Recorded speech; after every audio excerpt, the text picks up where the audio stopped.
सरकारच्या शिष्टमंडळानं आज वडीगोद्री इथे ओबीसी उपोषणकर्ते लक्ष्मण हाके यांची भेट घेतली।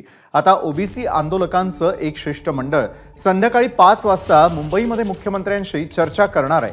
शिष्टमंडळात आंदोलकांच्या मागणीप्रमाणे मंत्री भुजबळ आणि आमदार गोपीचंद पडळकर असतील। मराठा समाजाला 54 लाख नोंदींप्रमाणे दिलेलं कुणबी आरक्षण रद्द करावं, ओबीसी आरक्षणाला धक्का लावणार नाही हे सरकारनं लेखी द्यावं, तरच आंदोलन मागे घेण्यात येईल अशी मागणी लक्ष्मण हाके आणि त्यांचे सहकारी वाघमारे यांनी केलेली आहे। दरम्यान सरकारचं शिष्टमंडळ वडीगोद्री इथे दाखल झालेलं असताना आंदोलकांनी जोरदार घोषणाबाजी केली होती।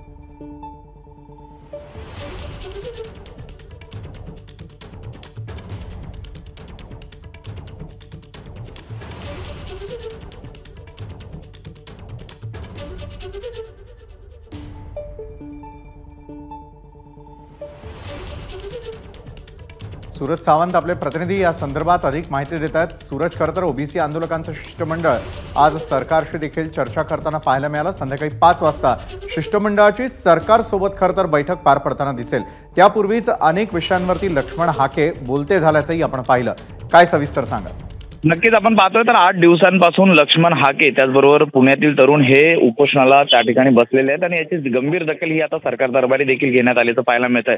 सह्याद्री अतिथीगृहावरती 5 वाजता ही बैठक होणार आहे। या बैठकीला उपमुख्यमंत्री अजित पवार यांच्याबरोबर सोबतच छगन भुजबळ त्याचबरोबर विजय वडेट्टीवार हे व्हीसीद्वारे उपस्थित राहणार आहेत। उदय सामंत, गिरीश महाजन, अतुल सावे, धनंजय मुंडे, पंकजा मुंडे, गोपीचंद पडळकर, ओबीसी नेते प्रकाश अण्णा शेंडगे यांच्यासह वडूगोद्री आणि पुण्यातील हे संपूर्ण शिष्टमंडळ या बैठकीत उपस्थित राहणार आहे आणि कशा पद्धतीने ओबीसीचे जे वर्ग आहे त्याच्यावर अन्याय होतो आहे या संदर्भातलं निवेदन त्या ठिकाणी मांडणार आहे आणि त्याचबरोबर ओबीसीच्या लक्ष्मण हाकेंनी दिलेली जी मागण्या आहे त्यावरती देखील या संपूर्ण बैठकीत विचार केला जाणार आहे। त्यामुळे आता या बैठकीतून नेमका काय तोडगा निघतो, उपोषण मागे घेतलं जातं का, या येणाऱ्या काळात ते काय निर्णय होतोय सरकारचा हे पाहणं आता महत्त्वाचं राहणार आहे। मात्र अत्यंत महत्त्वाच्या विषयावरती ही बैठक होते।